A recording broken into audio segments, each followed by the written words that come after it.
Programang ito ay rated SPG. Striktong patnubay at gabay ng magulang ang kailangan. Maaaring may masiselang tema, lengguwahe, karahasan, sexual, horror o droga na hindi angkop sa mga bata.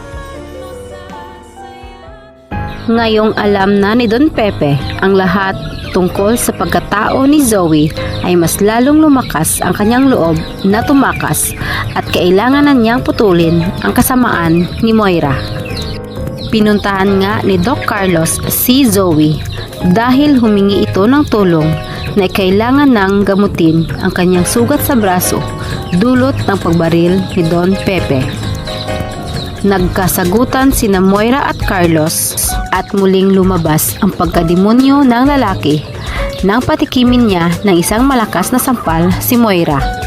Sinabihan pa ni Carlos ang babae na hindi magandang ehemplo ito sa kanyang anak at mas pinanigan pa ni Zoe ang kanyang ama dahil tama naman lahat ng mga sinabi nito tungkol sa kanyang ina.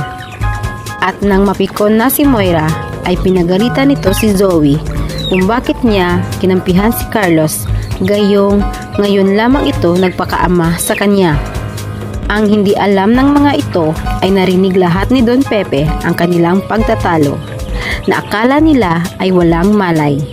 At nagulat ang matanda nang marinig na si Carlos lang pala ang tatay ni Zoe dahil ang alam nila ay kaibigan ito ni Robert. Kaya pilit niyang nilalabanan ang lahat ng sakit na kanyang nararamdaman dahil kailangan niyang makatakas para mabunyag na ang lihim ni Moira at Carlos.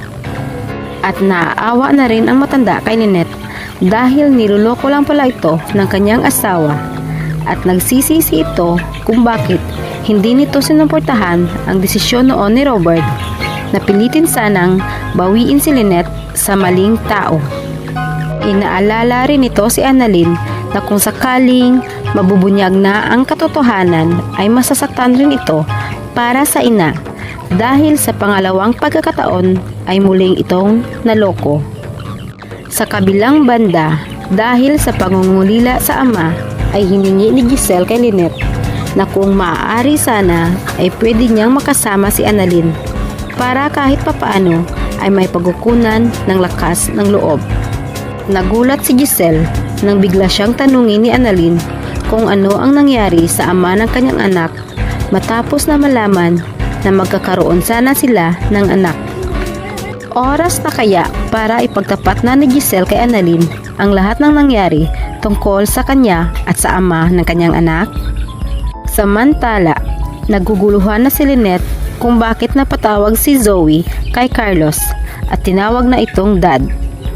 At kahit pa sinabi ni Zoe na nagkamali lamang ito sa pagtawag, ay nagkakapa rin ito kung bakit may komunikasyon sila ng kanyang asawa. Gayong kaaway ang tingin nito sa kanila ni Annalyn. Ang mas na ipinagtataka nito ay biglang nagpaalam si Carlos na may importanteng pupuntahan pagkatapos ng pagtawag ni Zoe. Si Don Pepe kaya ang susi sa pagkakabunyag ng lihim ni Moira at Carlos? Atin lamang aabangan dito lamang sa Abot Kamay na Pangarap.